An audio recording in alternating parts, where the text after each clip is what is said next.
Hello students, आज हम start करेंगे फ्रॉनहोफर डिफ्रैक्शन।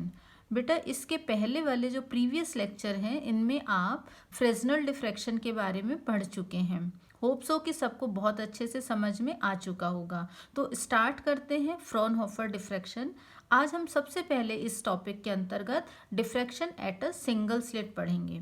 बेटा डिफ्रैक्शन जो सिंगल स्लिट हम पढ़ने जा रहे हैं फ्रॉनहोफर डिफ्रैक्शन के लिए, इसमें सबसे पहले हम देख लें कि जो डिफरेंसेस बताए थे मैंने तुम लोगों को फ्रेस्नेल और फ्रॉनहोफर में, वो ये था कि फ्रॉनहोफर डिफ्रैक्शन में हम लेंस का यूज़ करते हैं। फ्रॉनहोफर डिफ्रैक्शन में लाइट इन जो स्क्रीन के ऊपर आती है, जो इमेज बन रही है वो कहाँ से आ रही है, डिफ्रैक्शन सिंगल स्लिट से होने पर मिल रहा है। और इस स्लिट के ऊपर लाइट इन्फिनिटी से आती है और इन्फिनिटी की तरफ जाती है।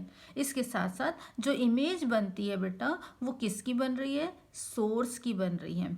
तो ये पॉइंट्स क्लियर हो गए होंगे। और लाइट कौन से वेव फ्रंट में आ रही है, हमारे पास प्लेन वेव फ्रंट में यहाँ पर मिल रही है। क्लियर। तो इन पॉइंट्स को लेते हुए हम स्टार्ट करते हैं। तो यहाँ पर ये फिगर आप ध्यान से देखेंगे। सबसे पहले आप देखो कि मैंने यहाँ पर दो लेंस का यूज़ किया है। एक लेंस L1 है और एक L2 है।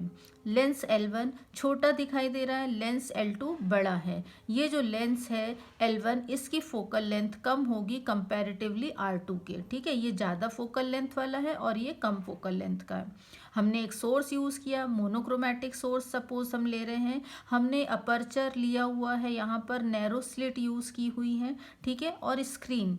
अब लेंस है L1, इसका जो फोकल पॉइंट है वो दो फोकल पॉइंट होंगे, एक फर्स्ट फोकल पॉइंट और सेकंड फोकल पॉइंट। तो लेंस L1 के फर्स्ट फोकल पॉइंट पे आपने सोर्स रखना है, लेंस L2 के सेकंड फोकल पॉइंट के ऊपर आपने स्क्रीन रखना है। ऐसा इसलिए कि सोर्स पर जब लाइट, सोर्स यहाँ हमने यूज़ किया है, यहाँ से जब लाइट आएगी लेंस पर इंसिडेंट होगी तो after refraction from lens light parallel हो जाए, इसलिए हम सोर्स को कहाँ रखते हैं, इस लेंस के फोकल पॉइंट पर। और फिर यहाँ पर इस लेंस के फोकल पॉइंट पर हमने क्या रखा है, स्क्रीन सेकंड फोकल पॉइंट पर। क्यों रखा है, ताकि पैरेलल आने वाली raise after refraction from lens converge हो जाए। क्लियर हो गया। अब ये जो हमने स्लिट यूज़ की है, नैरो स्लिट यूज़ की है, इसकी जो विथ है वो हम कितनी ले रहे हैं, ए ले रहे हैं। तो ये हमारे दोनों कन्वर्जेंट लेंस हो गए। फर्स्ट फोकल पॉइंट पर हमने सोर्स रख दिया, सेकंड फोकल पॉइंट पर स्क्रीन रख दिया। डायग्राम क्लियर हो गया बेटा। अब हम आगे स्टार्ट करते हैं। तो इस डायग्राम को देखो, यहाँ पर सोर्स से लाइट निकल रही है, लेंस L1 पर पड़ी, यहाँ से पैरेलल लाइट स्ट्रेट चलते हुए लेंस L2 के थ्रू कन्वर्ज हो जा रही है स्क्रीन पर एस डैश पॉइंट पर। क्लियर हुआ। इसका मतलब ये हुआ कि इसकी ब्राइट इमेज एस की एस डैश पर बन जानी चाहिए थी। ठीक है, लेकिन ऐसा नहीं होता है। जब हम स्क्रीन पर देखते हैं तो हमको एस डैश पर ब्राइट इमेज तो मिलती ही मिलती है, इसके बोथ साइड, लेफ्ट साइड भी और राइट साइड भी मैक्सिमम और मिनिमम, मतलब मैक्सिमा और मिनिमा जो है वो हमको मिलते हैं। मैक्सिमम इंटेंसिटी भी मिलेगी, मिनिमम इंटेंसिटी भी मिलेगी। जो दो सक्सेसिव मैक्सिमा होंगे उनकी इंटेंसिटी डिक्रीजिंग ऑर्डर में मिलेगी, जबकि मिनिमा जो होंगे उनकी इंटेंसिटी कैसी होगी, यहाँ पर 0 मिलेगी। जैसा यहाँ पैटर्न होगा सेम पैटर्न हमको यहाँ पर भी मिलेगा। हमने डायग्राम में कोई एक पॉइंट कंसीडर कर लिया है कैलकुलेशन करने के लिए। क्लियर हो गया। तो ज्योमेट्रिकली हमको इसकी ब्राइट इमेज यहाँ पर मिलनी चाहिए थी, और उसके साथ साथ हमको क्या मिल रहा है, अब यहाँ पर बोथ साइड मैक्सिमा और मिनिमा मिल रहे हैं। तो ये डायग्राम क्लियर हो गया। ये सारी चीज़ें अपन ने कैसे ली हुई हैं, परपेंडिकुलर ली हैं on the plane of paper. अब क्या होता है, हम इस फिगर को थोड़ा और समझते हैं। तो देखें कि जब लाइट पैरेलल स्लिट AB के ऊपर इंसिडेंट हुई तो पैरेलल अनडिफ्लेक्टेड रेज जो हैं ये पैरेलल चलते हुए एस डैश पर फोकस हो गई। ठीक है, तो ब्राइट इमेज मिल गई। लेकिन मैंने अभी अभी बताया कि बोथ साइड मैक्सिमम मिनिमम मिल रहा है। तो मान लो कोई एक पॉइंट हमारे पास P है, यहाँ पर इंटेंसिटी कितनी है ये फाइंड आउट करना है। तो यहाँ इंटेंसिटी मिल क्यों रही है, हम ऐसा मानते हैं कि यहाँ से जो लाइट में डिफ्रैक्शन हो रहा है, जो सोर्स से आ रही है, वेव फ्रंट आ रहा है, इसमें डिफ्रैक्शन हुआ और डिफ्रैक्टेड रे भी पैरेलल चलते हुए इस लेंस के थ्रू किसी पॉइंट पर कन्वर्ज हुई होगी। ये सारी लाइट पैरेलल है और पैरेलल किसी एंगल थीटा पर बेंड हो रही है, और ये सेम एंगल होने चाहिए। क्लियर हुआ। तो अब इस पी पॉइंट पर इंटेंसिटी कितनी है, कैसी है, मैक्सिमम है, मिनिमम है, कैसे मिल रही है, ये सारी चीज़ों को अब हम आगे कैलकुलेट करेंगे। क्लियर है इतना यहाँ पर। अब बढ़ते हैं अपन आगे।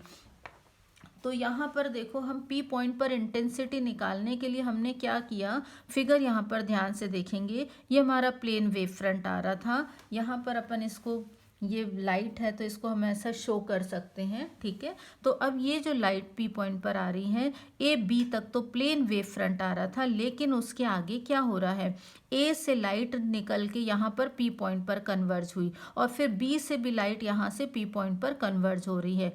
मतलब क्या हुआ कि ए पी पार्ट जो है ये कैसा है, शॉर्टर पाथ दिख रहा है, और बीपी जो है लॉन्गर है, यानी ए से लाइट पहले पहुंच जाएगी, बी से लाइट पी पॉइंट पर बाद में पहुंचेगी। मीन्स इनके बीच में क्या आ जाएगा, पाथ डिफरेंस आ जाएगा। Optical path from each point of the plane, है ना, यहाँ से एस डैश पॉइंट पर सबका पाथ कैसा है, सेम है। तो यहाँ पे फेज डिफरेंस कैसा होगा, जीरो होगा। अगर यहाँ फेज डिफरेंस जीरो है तो यहाँ मैक्सिमम इंटेंसिटी, लेकिन यहाँ पाथ डिफरेंस चेंज हो रहा है, इसलिए यहाँ पर इंटेंसिटी मैक्सिमम नहीं होगी। तो अब उसको कैलकुलेट करने के लिए हम सबसे पहले क्या करेंगे, एक परपेंडिकुलर ड्रॉ कर लेते हैं शॉर्टर पाथ से लॉन्गर पाथ के ऊपर। तो ये परपेंडिकुलर हमने कौन सा ड्रॉ किया, ए एन एम परपेंडिकुलर आ गया। अब बेटा यहाँ एक चीज़ ये ध्यान में रखोगे आप लोग कि ये जो ए एन एम है ये प्लेन वेव फ्रंट नहीं है। ये जो ए बी था ये तो प्लेन वेव फ्रंट था, लेकिन जब ये ए एन एम हो गया तो ये प्लेन वेव फ्रंट नहीं है। क्यों नहीं है, इसका भी रीज़न है कि यहाँ पे तो सब सेम फेज में आ रहे थे, लाइट ए से बी तक, यहाँ से यहाँ पर इस स्लिट के ऊपर, लेकिन जैसे यहाँ हुआ तो यहाँ से क्या आ गया, पाथ डिफरेंस आ गया। यहाँ ध्यान दे, कंजिक्यूटिव पॉइंट, यहाँ से ये लाइट पहले जा रही है, ये वाली थोड़ा सा ये डिफरेंस आ गया। जैसे जैसे हम ए से बी की तरफ बढ़ रहे हैं तो ये डिफरेंस क्या हो रहा है, बढ़ता जा रहा है, मतलब बी एम मैक्सिमम पाथ डिफरेंस आ गया। ठीक है, तो इसको कैलकुलेट कैसे करें, इसको कैलकुलेट करने के लिए हमने ये एक एंगल लिया, ये एंगल भी सेम एंगल थीटा है। तो पाथ डिफरेंस कितना हो गया, del, which is equals to B M. ठीक है, अब हमने क्या किया, इसको कैलकुलेट भी तो करना है। कैलकुलेट करने के लिए हमने ट्राइंगल ये वाला यूज़ कर लिया, ठीक है, ए बी एम। अब यहाँ क्या हो जाएगा, sine theta is equals to perpendicular upon hypotenuse. Perpendicular क्या है, डेल है, ठीक है, और ये क्या है, हाइपोटेनियस, वो क्या है, स्लिट की विथ जो कि ए है। तो क्या हो जाएगा, sine theta is equals to B M upon A B, मतलब कि क्या हो गया, del is equals to A B, ये आ गया मल्टीप्लाई हो गया, तो ए साइन थीटा। ये हमको क्या मिल गया, पाथ डिफरेंस मिल गया। अब पाथ डिफरेंस मिल गया है तो फेज डिफरेंस भी फाइंड आउट कर सकते हैं। कहाँ से कहाँ तक, ए से चलने वाली लाइट से लेके बी तक जो लाइट यहाँ से निकल रही, इनके बीच में फेज डिफरेंस कितना है, सबके बीच में पाथ डिफरेंस इतना है। अब फेज डिफरेंस कितना है, तो phase difference is equals to कितना होता है, 2π/λ इंटू पाथ डिफरेंस। तो पाथ डिफरेंस की जो वैल्यू निकाली वो पुटअप कर देंगे। यहाँ आप ये ध्यान में रखोगे बेटा कि जब हम पी पॉइंट पर इंटेंसिटी निकालने जाएंगे तो आपको बताना पड़ेगा सेंट्रल मैक्सिमा की इंटेंसिटी तो मैक्सिमम है ही।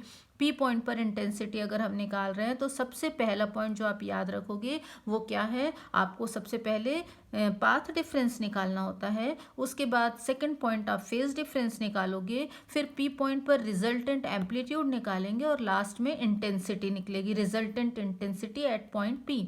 अब ये जो इंटेंसिटी आएगी वो इंटेंसिटी मैक्सिमम है या मिनिमम है, तो उनकी हम कंडीशंस भी निकालते हैं। तो अभी दो चीज़ें हम निकाल चुके हैं, पाथ डिफरेंस भी और फेज डिफरेंस भी। अब हम इसको आगे कैलकुलेट करते हैं। तो आगे हम ये देखेंगे कि ये जो हमने स्लिट ली है ना, यहाँ पर ये जो लाइट इंसिडेंट हो रही है ना, यहाँ लेंस से रिफ्रैक्शन के बाद ए बी स्लिट के ऊपर जितनी लाइट आ रही है, अभी तो ये पूरी एक साथ जा रही है। हम अगर मान लें कि ये पूरी लाइट जो पास हो रही है उसको एन पॉइंट ऑफ सोर्सेज से मिलकर अगर वो बनी हुई है तो क्या, कैसे कैलकुलेट करेंगे। तो मैंने यहाँ पर ये बना दिया, ये स्लिट बना दी ए बी, और हमने सपोज कर लिया कि यहाँ से यहाँ तक जितनी लाइट है ये एन सोर्सेज से मिलकर बनी हुई है। तो इनफाइनाइट हमने सोर्सेज कंसीडर कर लिए जो कि सेकेंडरी वेवलेट्स दे रहे हैं इस प्लेन वेव फ्रंट में। सोर्स ऑफ सेकेंडरी वेवलेट बन गए हैं ये, ठीक है, और ये सब इक्वल अपन ने एन पार्ट्स ले लिए हैं प्लेन वेव फ्रंट के। तो इन सब का एम्पलीट्यूड कितना होगा, जब इक्वल है तो सबका एम्पलीट्यूड भी कितना हो जाएगा, सेम हो जाएगा। तो पी पॉइंट पर जो इंटेंसिटी कैलकुलेट करने जा रहे थे वहाँ पर एम्पलीट्यूड सबकी वजह से सेम ही रहेगा। फेस डिफरेंस जो है वो इंक्रीज हो जाएगा कहाँ से कहाँ तक, ए से बी तक आते आते, जैसा कि अभी हमने प्रीवियस पेज में देखा 0 से 2π/λ इंटू ए साइन थीटा तक वो इंक्रीज हो जाता है। तो अगर हम बात करें कि दो कंजिक्यूटिव पॉइंट के बीच में कितना फेज डिफरेंस है, तो हम क्या करेंगे, इस फेज डिफरेंस को जो 2π/λ इंटू ए साइन थीटा उसको हम n से डिवाइड कर देंगे, तो हमको दो कंजिक्यूटिव पॉइंट के बीच में फेज डिफरेंस मिल जाएगा। क्लियर हुआ यहाँ तक सबको?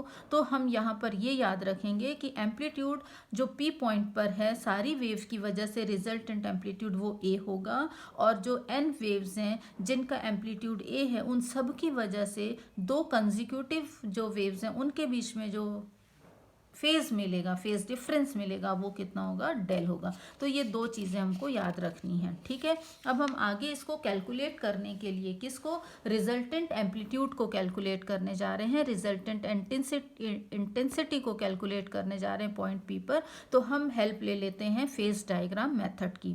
क्लियर हुआ? तो ये फेज डायग्राम मेथड, जैसा कि अभी मैंने तुम लोग को बताया था कि अगर हमारे पास ये स्लिट है और इस स्लिट में हमने ये सपोज किया कि ये जितनी लाइट यहाँ से यहाँ तक आ रही है, इस पूरी लाइट को हमने सपोज कर लिया कि एन सोर्सेज से मिलकर बनी है। ये स्लिट, ये एक सोर्स, दो सोर्स, ऐसे ये एन सोर्सेज से मिलकर बनी हुई है, तो हम इनको एन वेक्टर मान लेते हैं। ठीक है, ये एन वेक्टर हमारे ये वाले वेक्टर्स बन गए। ठीक है, कंपेयर कर रहे हैं उसको फेज डायग्राम से। ठीक है, तो अब हमारा पहला वेक्टर ये हो गया OP1, फिर next P1 P2 P2 P3 up to Pn तक हमारे ये चले जाएंगे वेक्टर।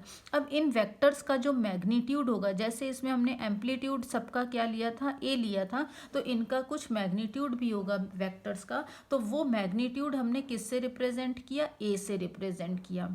क्लियर है? जैसे OP1 है, इसका मैग्नीट्यूड है, सिमिलरली P1 P2 इसका मैग्नीट्यूड भी है, और ऐसे ही P2 P3 up to Pn तक जितने भी हम मैग्नीट्यूड लेंगे, वेक्टर लेंगे, सबका मैग्नीट्यूड ए होगा।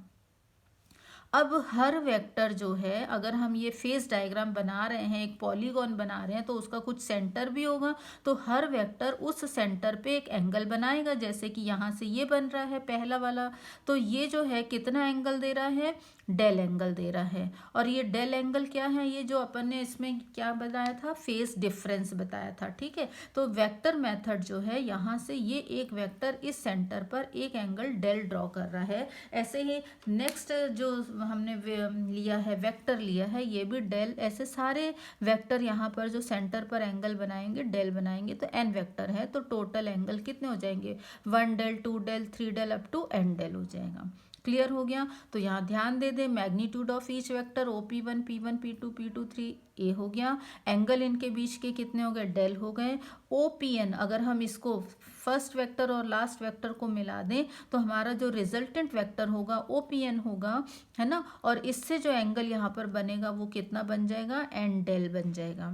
अब हम एक एक ट्रायंगल की एंगल की बात करते हैं, तो पहले हम एंगल ले लेते हैं OCP1, P1C P2, P2C P3, ऐसे ही हम सारे n तक लेंगे, तो सारे के सारे कैसे इक्वल है, जो कि इक्वल है डेल के, और सिमिलरली OCPN किसके इक्वल हो गया, एन डेल के। क्लियर हो गया यहाँ पर? अब ध्यान दें, हमने यहाँ पर एक बार फिर से डायग्राम ड्रॉ कर देते हैं कि क्या क्या किया है इस डायग्राम में। यहाँ ध्यान देंगे, हमारा ये एक पॉलीगॉन था, उसका एक सेंटर था, ये हमारा first vector, second vector, third vector, ऐसे एन वेक्टर तक जाएंगे। ये पहला वेक्टर यहाँ सी पर एक एंगल बना रहा है, ये एंगल, इसका मैग्नीट्यूड क्या हो गया, ए हो गया, ये एंगल क्या हो गया, डेल हो गया। अब हम क्या करने जा रहे हैं, यहाँ से इसके ऊपर एक परपेंडिकुलर ड्रॉ कर रहे हैं, और ऐसे अगर जो हमारा Pn था वेक्टर, यहाँ से इसको मिलाया और ये हमने रिजल्टेंट वेक्टर बनाया, तो ये एंगल, इस रिजल्टेंट वेक्टर की वैल्यू कितनी है, आर थीटा, और यहाँ से भी इसके ऊपर एक परपेंडिकुलर ड्रॉ कर देंगे, इसको नेमिंग y कर दिया और इसको नेमिंग क्या कर दिया, x। जैसे इसका एम्पलीट्यूड मैग्नीट्यूड हमने ए लिया है, वैसे इसका मैग्नीट्यूड कितना है, आर थीटा। ये छोटी छोटी सी चीज़ें जो आपको डेरिवेशन के लिए ध्यान में रखना है। क्लियर हो गया? तो अब आप ध्यान देंगे यहाँ पर कि हमने क्या किया है, सबसे पहले पहला जो ट्रायंगल लिया हुआ है OCP1, इसमें हमने C से OP के ऊपर एक परपेंडिकुलर ड्रॉ किया। ठीक है, ये परपेंडिकुलर हो गया CX is perpendicular to OP1। ठीक है। अब हमारे पास जो ओ सी पी वन डेल के इक्वल था, तो ओ सी एक्स ये किसके इक्वल हो गया, डेल बाय टू के। सिमिलरली हमारे पास ओ सी पी एन कितना था, एन डेल था, तो हमने यहाँ से एक परपेंडिकुलर ड्रॉ किया है, तो अब हमारे पास O C Y N del by two के इक्वल हो जाएगा, समझ गए। और O P N R theta था, तो ओ वाई किसके इक्वल हो जाएगा, आर थीटा बाय टू के। सिमिलरली ओ एक्स किसके इक्वल हो जाएगा, ए बाय टू के। कोई डाउट नहीं। अब हम आगे बढ़ते हैं। सबसे पहले हमने ये जो ट्रायंगल लिया हुआ है हाफ ओ सी एक्स, इसमें हम लेते हैं कि sine theta is equals to perpendicular upon hypotenuse. तो थीटा यहाँ पर तो लिया नहीं, हमने क्या लिया, डेल बाय टू। तो हमने क्या किया, sine del by two is equals to O X divided by O C. तो ये क्या हो जाएगा, O X is equals to O C sine del by two. O X की वैल्यू हमने कहाँ से निकाल ली थी, ये पूरा ए था, तो ये ए बाय टू हो गया। वैल्यू पुटअप कर दी हमने, एक इक्वेशन निकाली। आपको ये इक्वेशन ध्यान में रखना है। इन इक्वेशंस का यूज अब हम आगे कैलकुलेशन में करने वाले हैं। क्लियर है बेटा। तो आप याद रखोगे, पहला इक्वेशन जो हम यूज करेंगे ये A by two is equals to O C sine del by two. जैसा हमने यहाँ पर पहले ट्रायंगल के लिए लिया है, वैसा ही अब हम यहाँ पर दूसरे ट्रायंगल के लिए लेने जा रहे हैं। यहाँ अब आप देखें ओ सी वाई, ठीक है, इसमें क्या हो जाएगा, अगेन क्या हो जाएगा, sine N del by two, sine N del by two is equals to again perpendicular upon hypotenuse. तो परपेंडिकुलर क्या हो गया, ओ वाई, हाइपोटेनियस क्या हो गया, ओ सी। तो O Y upon O C is equals to this, O Y is equals to O C into sine N del by two. अब again हम ओ वाई की वैल्यू निकाल लेते हैं। तो ओ वाई हमने निकाला था, यहाँ पर ओ वाई क्या है, जैसे ये है पूरा O P N R theta, तो ओ वाई किसके इक्वल होगा, आर थीटा बाय टू के। तो O Y is equals to R theta by two, इसकी वैल्यू यहाँ पर पुटअप कर दी। दो इक्वेशन आ गए, ध्यान दे देंगे अब हम। एक हमारे पास इक्वेशन है A by two sine del by two into O C, और R theta by two is equals to O C sine and del by two. इन दोनों इक्वेशंस को हम क्या करेंगे, डिवाइड कर देंगे इक्वेशन नंबर 4 एंड 5 को। क्लियर है। तो अब ध्यान देंगे, ये 4 और 5 को डिवाइड किया, 5 बाय 4 जो कैंसिल हो रही हैं टर्म्स उनको कैंसिल कर देंगे। ध्यान देना अच्छे से बेटा।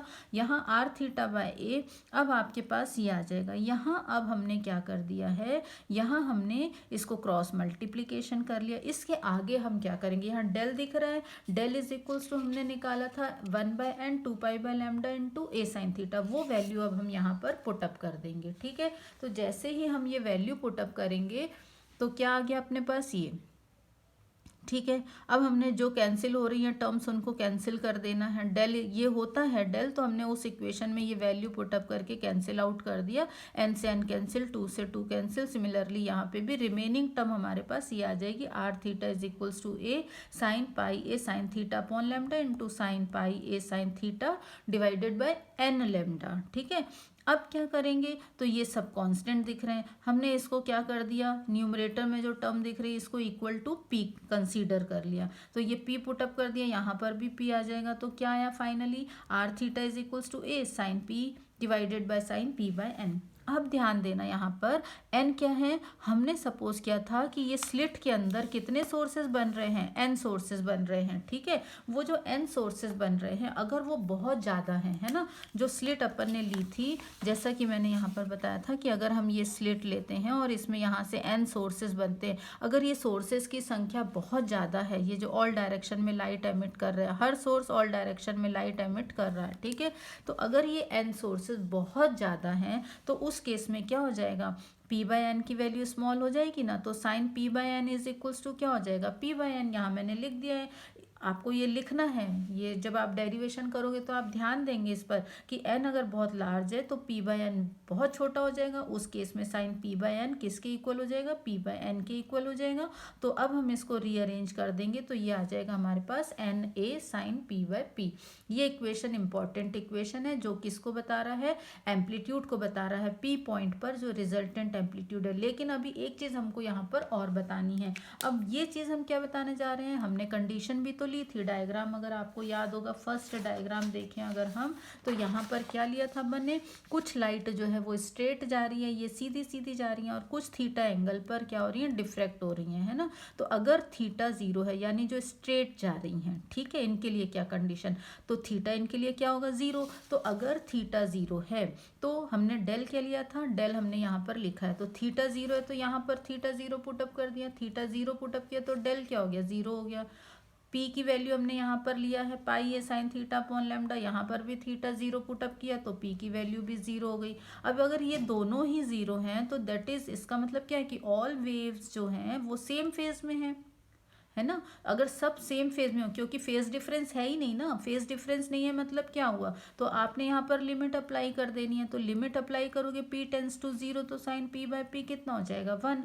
मतलब कि जब आपने थीटा 0 रखा उस समय लिमिट लेने पर ये 1 हो गया, तो r0 इज इक्वल्स टू क्या बचा, na बचा ना, ये तो 1 हो गया। तो हमने अब क्या किया, r0 na क्या हो गया, r0 हो गया। तो इस इक्वेशन में आप क्या करोगे, R theta is equals to r0 sine p by p put up कर दोगे, इस वैल्यू को यहाँ पर पुटअप कर दोगे तो आपके पास इक्वेशन क्या आ गया, R theta is equals to r0 sine p by p। ये p पॉइंट पर रिजल्टेंट जो हमको एम्पलीट्यूड मिल रहा है वो इक्वेशन है, आपको ये याद रखना है। तो हमने क्या क्या कर लिया, हमने पाथ डिफरेंस निकाल लिया था, हमने फेज डिफरेंस निकाल लिया था, और हमने यहाँ पर रिजल्टेंट एम्पलीट्यूड निकाल लिया। ठीक है, आप याद कर लो, पाथ डिफरेंस डेल था जो कि किसके इक्वल था, ए साइन थीटा। फेज डिफरेंस हमारा क्या था, डेल स्मॉल डेल जो कि हमारा था 1/n 2 pi by lambda into A sine theta, और रिजल्टेंट एम्पलीट्यूड कितना हो गया R theta which is equals to r0 sine p by p। ठीक, अब क्या निकालें, रिजल्टेंट इंटेंसिटी पे आ गए हम। ठीक है, रिजल्टेंट इंटेंसिटी कैसे निकालेंगे, we know that very well कि intensity is proportional to square of amplitude. तो इसकी वैल्यू आ जाएगी, प्रोपोर्शनल साइन हटाया, के आ गया, इसकी वैल्यू आर थीटा की यहाँ से पुटअप कर दी, और हमारे पास ये इक्वेशन आ गया। अब आप देखोगे कि यहाँ पर मैंने क्या लिखा है, ये r0 को ब्रैकेट के बाहर कर लिया, ये आ गया, लेकिन इसके आगे मैंने यहाँ पर I0 लिखा। ये I0 कैसे आया, तो I0 बेटा जैसे अभी अभी हमने यहाँ पर देखा रिजल्टेंट एम्पलीट्यूड निकालते समय ये कंडीशन लगाई थी, Na is equals to this था, इसको ये थीटा इज इक्वल्स टू 0 लेके हमने इसकी वैल्यू r0 निकाली। वैसे ही यहाँ पर भी हम क्या करेंगे कि अगर थीटा 0 होता है तो ये सेम कंडीशंस आएंगी, और उस केस में अगेन ये क्या हो जाएगा 1 हो जाएगा, और ये 1 हो जाएगा तो आई यहाँ पर किसके इक्वल ले लेंगे हम, I0 के इक्वल के r0 स्क्वायर हो जाएगा। ठीक है, थीटा 0 पुटअप करने पर हमको क्या मिलेगा, ये I0 के इक्वल मिलेगा। समझ गए, इसलिए ये मैंने डायरेक्ट यहाँ पर I0 लिख दिया है, कोई डाउट तो नहीं है। इस तरीके से ही हम यहाँ पर ये निकाल लेते हैं। ठीक है, अब इंटेंसिटी भी आ गई हमारी, P पॉइंट पर मैक्सिमम इंटेंसिटी किसके बराबर है, I is equals to I0 sine P by P whole square. दोनों में डिफरेंस देख सकते हो, R theta is equals to r0 sine P by P, और I is equals to I0 sine P by P whole square. इतना ही फर्क है, कैसे आया ये भी क्लियर है, क्योंकि स्क्वायर ऑफ एम्पलीट्यूड के प्रोपोर्शनल होती है। अब जो इंटेंसिटी आई है वो मैक्सिमम है या मिनिमम है, या कब मैक्सिमम होगी कब मिनिमम होगी उसको डिस्कस करते हैं। तो condition of maxima and minima क्या होती है, तो इंटेंसिटी किस पर डिपेंड कर रही है, इंटेंसिटी सीधा सीधा थीटा पर डिपेंड कर रही है। यहाँ पर क्या लिखा है P, और P किसके बराबर है, pi A sine theta upon lambda, यानी इंटेंसिटी किस पर डिपेंड करेगी, थीटा पर, डायरेक्टली थीटा पर डिपेंड कर रही है। तो हम इंटेंसिटी निकालने के लिए इस इंटेंसिटी को P के रिस्पेक्ट में क्या करेंगे, डिफ्रेंशिएट करेंगे, और वो डिफ्रेंशिएशन इक्वल टू 0 होना चाहिए। तो आपने इस I की वैल्यू को यहाँ पर पुटअप कर देना है। कांस्टेंट टर्म ये आ गई d by D sine P by P का whole square is equals to 0। अब आप इसको डिफ्रेंशिएट करोगे तो आपके पास क्या आ जाएगा, I0 ये आ गया। ठीक है, इसके बाद आप देखेंगे यहाँ पर ये 2, फिर साइन P बाय P, और फिर इन दोनों टर्म को आप डिफ्रेंशिएट करोगे तो आपको आता है P cos P minus sine P upon P square, differentiate करते बनता है सबसे, ठीक है, अपर जो है अपना पार्ट और लोअर पार्ट, ठीक है। तो दिस इज इक्वल्स टू 0। तो अब यहाँ पर ये जो इक्वेशन मिल रहा है आपको यहाँ पर ध्यान देना है कि या तो ये टर्म 0 के इक्वल होगी और या फिर ये वाली टर्म 0 के इक्वल होगी। तो दोनों में से एक टर्म अगर 0 के इक्वल है तो हम सपोज करते हैं कि if sine P by P is equals to 0, तो अगर साइन पी बाय पी 0 है तो हमारा जो इंटेंसिटी वाला इक्वेशन है I is equals to I zero sine P by P, अगर ये वैल्यू हम यहाँ पर पुटअप कर देते हैं तो ये सब 0 हो गया ना, मतलब इंटेंसिटी ही 0 हो गई, आई 0 हो गया, मतलब ये कंडीशन किसकी हो गई, मिनिमा की कंडीशन हो गई।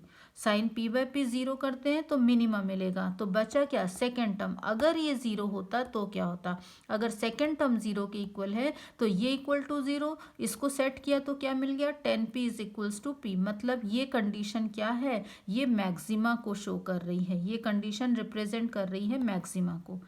अब हम मिनिमा के लिए बात कर चुके हैं कि ये 0 होना चाहिए, तो इसके 0 होने की शर्त क्या है, कब ये 0 होगा, तो when sine P by P is equals to 0, ठीक है। और ये 0 कब कब होगा, जब जब p की वैल्यू प्लस माइनस पाई हो या 2 पाई हो या 3 pi up to m pi, plus minus m pi तक अगर p की वैल्यू ले जाते हैं तो हमको हर इस वैल्यू के लिए क्या मिलेगा, मिनिमम मिलेगा। लेकिन यहाँ पर ये भी ध्यान में रखना बेटा कि p की वैल्यू 0 नहीं होनी चाहिए। क्यों नहीं होनी चाहिए p की वैल्यू 0, क्योंकि अगर p 0 होता है तो इस पे लिमिट लेने पे ये 1 आ जाएगा और वहाँ पर हमको इंटेंसिटी हमने क्या कैलकुलेट की थी, मैक्सिमा की, इसलिए आपको ये कंडीशन भी याद रखनी है। तो मैक्सिमम p किसके इक्वल है, एम पाई के। इक्वेशन निकाल लेते हैं अब इसका, इसलिए हमने यहाँ पर ये लिया है p is equals to plus minus M pi, p की वैल्यू हम जानते हैं पाई ये साइन थीटा अपॉन लैम्डा होता है। तो अब हमने यहाँ पर वैल्यू पुटअप की, जो कैंसिल हो गई पाई उसको कैंसिल कर दिया, फाइनली आपके पास इक्वेशन क्या आ गया, A sine theta is equals to plus minus M lambda. यहाँ पर भी आप ध्यान देंगे कि m की वैल्यू हमने यहाँ पर क्या लिया, 1 2 3 एंड सो ऑन, ठीक है। तो ये हमारे पास मिनिमम इंटेंसिटी का इक्वेशन हो गया। यहाँ पर इसके लिए हमको i की वैल्यू क्या मिलेगी, 0 मिलेगी। अब हम बात करते हैं मैक्सिमा की। तो मैक्सिमा के लिए क्या होगा, जैसा हमने यहाँ देखा कि 10p is equals to p, तो इस इक्वेशन को यानी इस इक्वेशन को हम दो पार्ट में डिवाइड कर लेते हैं। एक ले लेते हैं y is equals to p और दूसरा ले लेते हैं y is equals to 10p, ठीक है। एक ही ग्राफ के ऊपर हम दो ग्राफ प्लॉट करने जा रहे हैं। तो यहाँ ध्यान देंगे y is equals to P के लिए जब आप ग्राफ प्लॉट करते हो तो क्या मिलता है, एक स्ट्रेट लाइन मिलती है। वो स्ट्रेट लाइन जो इस एक्सेस के साथ में 45 डिग्री का एंगल बनाती है, पी एक्सेस के साथ में 45 डिग्री का एंगल बना रही है, ठीक है। दूसरा ग्राफ हम किसका बनाएंगे, y is equals to tangent p का ग्राफ बनाएंगे, ठीक है। तो ये ग्राफ कैसा मिलेगा हमको, डिसकंटिन्यू मिल रहा है, असतत। क्यों मिल रहा है भाई, ये ऐसा इसलिए मिल रहा है कि जब आप p की वैल्यू पुटअप करोगे, p की वैल्यू आप 0 पुटअप करते हो, p 0, तो क्या हो जाएगा आपको 10p कैसा मिलेगा, आपको 0 मिलेगा। आप p की वैल्यू पाई बाई 2 यानी 90 पुटअप करोगे तो 10p क्या हो जाएगा, इन्फिनिटी। 10 90 क्या होता है, इन्फिनिटी। फिर ऐसे 10 180 पुटअप करोगे तो कितना हो जाएगा, 0। तो ऐसे जैसे से आप p की ये वैल्यूज पुटअप करोगे आपको 10p का ये 0 और इन्फिनिटी मिलेगा। मतलब आपको जो रेड ग्राफ दिख रहा है ये डिसकंटिन्यू दिख रहा है। p की वैल्यू 0 के लिए आपको ये मिला, p की वैल्यू पाई बाई 2 मतलब इन्फिनिटी, यानी कि यहाँ हमको कहीं इसका और छोर मिल ही नहीं रहा है। अगेन पाई के लिए फिर क्या हो गया, ये 0 हो गया और फिर उसके बाद 3 पाई बाय 2 पे फिर इन्फिनिटी हो गया। ये डॉटेड लाइन जो है इन्फिनिटी की तरफ शो कर रही हैं। क्लियर हो गया। अब ये जो रेड है ये y is equals to 10p के लिए और ये ब्लू जो है y is equals to p के लिए। ये दोनों ही ग्राफ एक दूसरे को किसी पॉइंट पर कट करते हुए दिख रहे हैं, पॉइंट ऑफ इंटरसेक्शन दिख रहा है। जैसे एक पॉइंट ऑफ इंटरसेक्शन ये है फर्स्ट कंडीशन के लिए, सेकंड कंडीशन के लिए पॉइंट ऑफ इंटरसेक्शन हमको ये दिख रहा है, नेक्स्ट ये पॉइंट दिख रहा है, ठीक है। तो ये जो है सेटिस्फाई कर रहे हैं इक्वेशन किसको, p is equals to tangent p को, मैक्सिमम इंटेंसिटी के लिए है। अब यहाँ ध्यान ये देना है कि सबसे ज़्यादा इंटेंसिटी किस पॉइंट पर होगी इन तीनों में से। आगे और भी पॉइंट हैं, अपन ने यहाँ पर ग्राफ में 3 लिए हुए हैं, तो सबसे मैक्सिमम इंटेंसिटी होगी इस O पॉइंट पर, उसके बाद यहाँ पर, और ये डिक्रीजिंग ऑर्डर में बढ़ेगा। तो इसी इंटेंसिटी को अपन ने इस ग्राफ में यहाँ पर दिखाया है। क्लियर है। अब क्या हो रहा है, P इज इक्वल्स टू 0 पर सेंट्रल मैक्सिमा बन रहा है। ठीक है, central maxima P is equals to 0। याद होगा अपन ने बात की थी कि मिनिमा जो है वो P इज इक्वल्स टू 0 नहीं होता है। तो P इज इक्वल्स टू 0 क्या है, सेंट्रल मैक्सिमा। P की वैल्यू क्या है, pi A sine theta upon lambda is equals to 0। तो A sine theta is equals to क्या हो गया, 0, और साइन थीटा 0 यानी थीटा 0। क्लियर हो गया यहाँ पर ये सारी चीज़ें क्लियर। तो P 0 है कब, जब थीटा 0 है। ठीक है, तो थीटा 0 यानी कि आप फिर फर्स्ट डायग्राम को आप ध्यान से देखेंगे यहाँ पर कि जब थीटा 0 था, स्ट्रेट लाइट जा रही थी, तो सारी की सारी कहाँ फोकस हो रही थी, एस डैश पॉइंट पर फोकस हो रही थी। यानी यहाँ क्या मिल रहा है, मैक्सिमम इंटेंसिटी मिल रही है। ये सेंट्रल मैक्सिमा कहलाता है। क्लियर हो गया। उसके बाद हम आगे देखें कि सब्सिडरी, ये जो मैक्सिमा है इनको हम क्या कहते हैं, सब्सिडरी मैक्सिमा कहते हैं। इनके लिए P की वैल्यू किसके इक्वल है, 2m + 1/2 इंटू पाई। अगेन यहाँ पर m जो है 1 2 3 हो सकते हैं। फिर हमने यहाँ पर P की वैल्यू ये पुटअप किया, पाई A sine theta upon lambda, और ये इसकी वैल्यू हो गई, कैंसिल आउट किया तो A sine theta is equals to हमको ये मिल रहा है। ये कंडीशन हमको किसके लिए मिल रही है, सब्सिडरी मैक्सिमा के लिए। तो आप ये वाला अगर ग्राफ देखें तो आपको समझ में आ रहा है कि ये जो डिफ्रैक्शन पैटर्न मिलता है हमको कुछ स्क्रीन पर इस तरीके से मिलता है। यहाँ पर 0 पॉइंट पर हमको थीटा इज इक्वल्स टू 0 के लिए मैक्सिमम इंटेंसिटी, सेंट्रल मैक्सिमा, ये बोथ साइड मिलेगा हमको सब्सिडरी मैक्सिमा। इधर भी हमको सेम डायग्राम इस साइड भी मिलने वाले हैं। ऐसे ही इस तरफ भी हमको प्लस और माइनस लिखा था ना अपन ने, तो एक प्लस के लिए ड्रॉ कर लिया, ऐसे ही हमको माइनस साइड के लिए भी सेम डायग्राम मिलता है। तो धीरे धीरे क्या होता है, प्रिंसिपल मैक्सिमा पर यानी एस डैश पॉइंट पर मैक्सिमम इंटेंसिटी, और जैसे जैसे हम लेफ्ट साइड या राइट साइड जाते हैं तो जितने भी मैक्सिमा होते हैं उनकी इंटेंसिटी डिक्रीजिंग ऑर्डर में रहती है, और मिनिमा तो मिनिमा 0 ऑर्डर पे हमको इंटेंसिटी मिलती ही मिलती है। और दो सब्सिडरी मैक्सिमा के बीच में एक मिनिमा हमको मिलता है, दो मैक्सिमा के बीच में एक मिनिमा। ये पॉइंट आप अंडरलाइन कर लो, इसको हम आगे डिस्कस करेंगे। दो मैक्सिमा के बीच में एक मिनिमा। क्लियर है। तो यहाँ ये टॉपिक खत्म होता है, diffraction at single slit. Thank you बेटा।